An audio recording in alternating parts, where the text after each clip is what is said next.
I'm Matt Ray. Here's what we're following this hour. Investors entering the final 2 days of the trading week looking for direction. Global markets uninspired by yesterday's upbeat report on the U.S. economy. Meanwhile, the Fed Reserve announcing that it will ease up slightly on its efforts to stimulate the economy. And the price of beef is going up. Here to sort it out is our financial expert. He's Audie Apple, financial strategist and co-founder of GuardVest. The website is guardvest.com. Good morning, Audie. How are you? Good morning, Matt. I'm fine. Thank you. Thanks for joining us. As always, we appreciate it. Let's start with the final 2 days of trading here. What are investors looking for after yesterday's ho-hum day on Wall Street? Well, I think investors are not necessarily looking for anything. I mean, since really Chairman Bernanke and continuing under Janet Yellen, the Federal Reserve has been playing a very transparent hand, and the message has been very consistent for 5 years plus since the credit crisis that there's going to be a very, very easy monetary policy, and that's not changing anytime soon. They did continue to wind down their purchases of bonds in the open market to do that, make that effort to push down interest rates as well, but that again has been telegraphed for several months. So really there just isn't any meaningful change in strategy, and investors are just getting more of the same. Well, you mentioned strategy. You said transparent.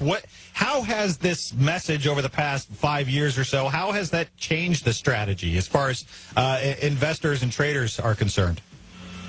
Well, I mean, the way it changes the strategy, it really puts pressure on investors as professional managers or individuals deploy their capital. I mean, think about things in binary choice terms. You got two key choices you can choose between. You can look at debt assets, which are loans, or ownership assets, which are stocks.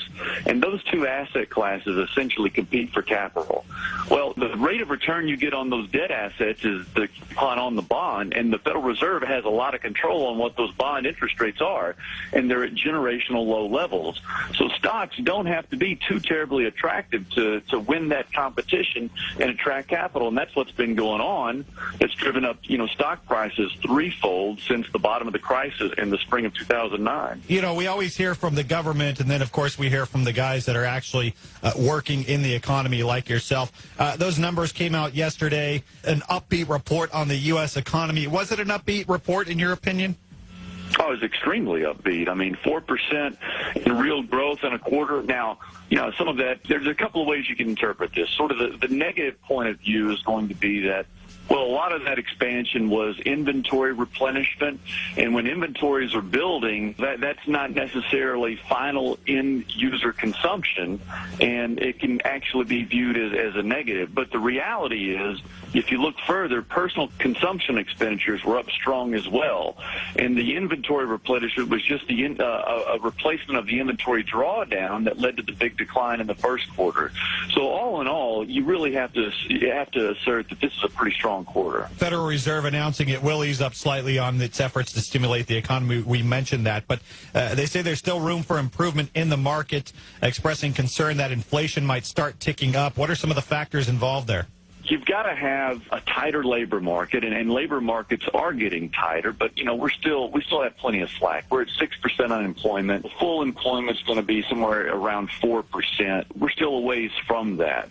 Another thing is the capacity utilization of our manufacturing sector, and that's not very high either. So those two things have to come together at the same time to really have some sustained and pervasive inflation across all of the things in the basket that make up the goods of the U.S. consumer.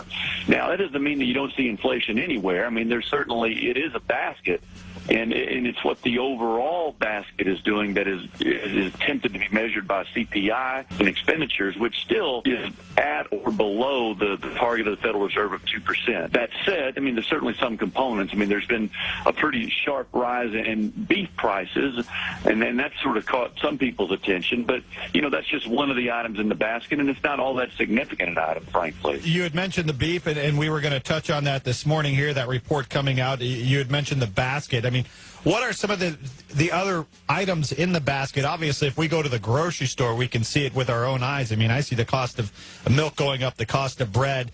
When do we expect this to maybe level off?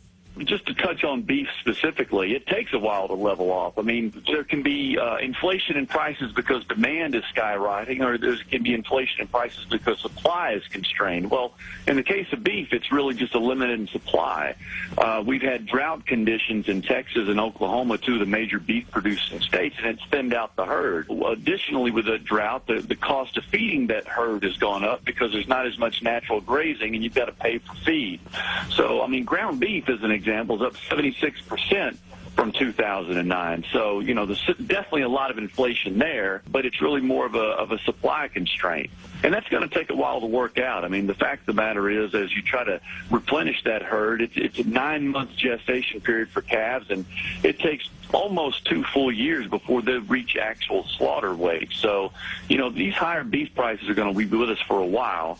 But again, food in general is only about 15% of that market basket that CPI, or Consumer Price Index, is measuring. Much bigger constituents are, for example, housing and what people pay for housing, the mortgage payment, the rent equivalent, the utilities.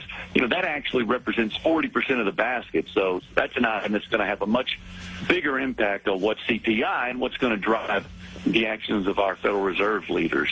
Audie Apple, financial strategist, co-founder of GuardVest. The website is guardvest.com. He joins us at this hour here on America's Morning News. Audie, we appreciate your time. Thank you so much.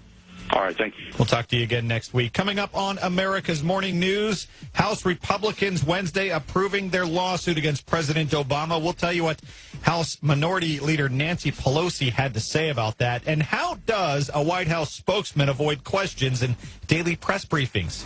We have a list of answers they are allowed to give. Follow the show on Twitter at @MattRayTalk. Just use the hashtag AMN. And a reminder, if you are traveling and cannot find America's Morning News in your area, we stream live at TalkStreamLive.com. We are also on the TalkStream Live app. You're listening to America's Morning News, journalism without agenda. More breaking news up next. You're listening to America's Morning News.